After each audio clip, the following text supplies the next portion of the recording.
नमस्कार, आप देख रहे हैं CWB हिंदी न्यूज।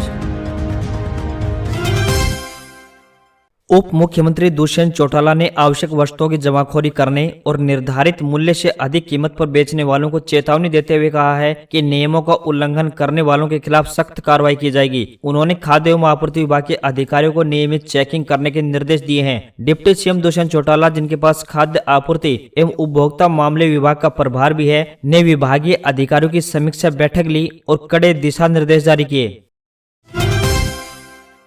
कोरोना को देखते हुए हरियाणा के कई जिलों में वहां की डीसी ने धारा 144 लागू की है। इन जिलों में हिसार, अंबाला, गुरुग्राम, पंचकुला, सोनीपत, फरीदाबाद व करनाल और रोहतक जिले शामिल हैं। आदेशों के तहत सार्वजनिक स्थानों पर 4 या इससे अधिक लोग एकत्र नहीं हो पाएंगे। जारी ये आदेश तुरंत प्रभाव से लागू कर दिए गए हैं। जारी आदेशों में कहा गया है कि कोविड-19 के दृष्टिगत समय समय पर लोगों के जीवन की सुरक्षा को देखते हुए आदेश जारी किए जा रहे हैं।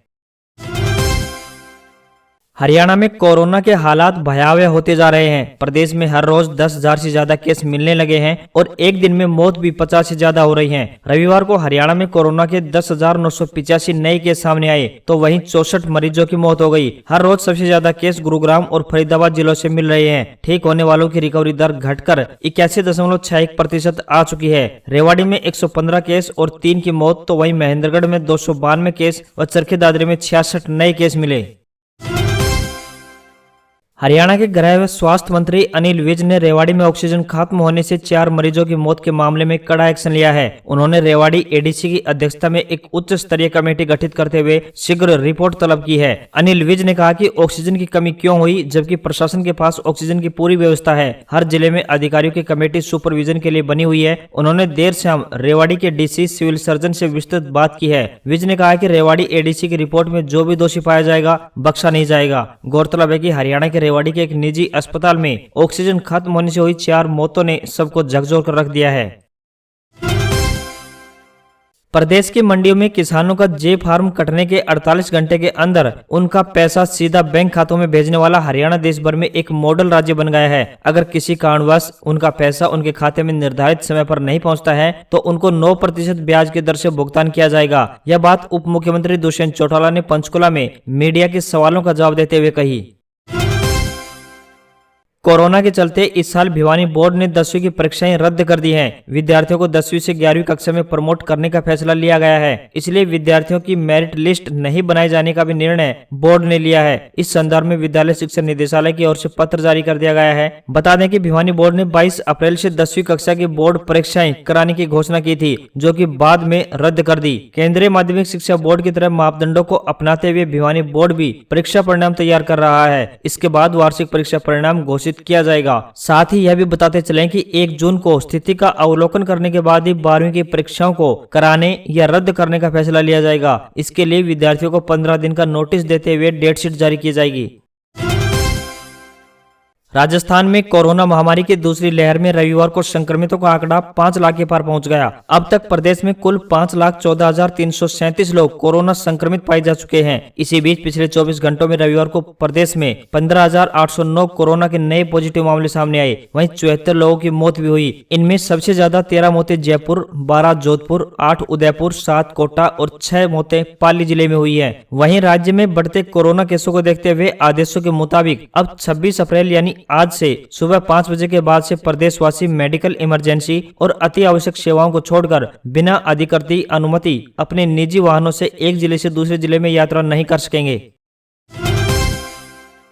बनारस घराने के मशहूर गायक पंडित राजन मिश्र का रविवार को निधन हो गया। उन्हें गंभीर हालत में दिल्ली के सेंट स्टीफंस हॉस्पिटल में भर्ती कराया गया था। राजन मिश्र कोरोना से भी संक्रमित थे। इसी दौरान उन्हें दिल का दौरा पड़ा। कुछ मीडिया रिपोर्ट्स में दावा किया जा रहा है कि हॉस्पिटल में उन्हें वेंटिलेटर नहीं मिल सका। प्रधानमंत्री नरेंद्र मोदी ने उनके निधन पर शोक जताते हुए सोशल मीडिया पर लिखा है कि शास्त्रीय गायन की दुनिया में अपनी अमिट छाप छोड़ने वाले पंडित राजन मिश्र जी के निधन से अत्यंत दुख पहुंचा है। बनारस घराने से जुड़े मिश्र जी का जाना कला और संगीत जगत के लिए एक अपूर्णीय क्षति है। शोक की इस घड़ी में मेरी संवेदनाएं उनके परिजनों और प्रशंसकों के साथ हैं। लता मंगेशकर ने भी उनके निधन पर शोक जताया। राजन मिश्र और उनके भाई साजन मिश्र ख्याल शैली में गायन के लिए मशहूर थे। दोनों ने 1978 में श्रीलंका में अपना पहला कॉन्सर्ट किया था। जल्द ही वे Germany, France, Switzerland, Austria, Britain, Netherlands, America, Singapore, Qatar, Bangladesh सहित कई देशों में प्रदर्शन करने गए।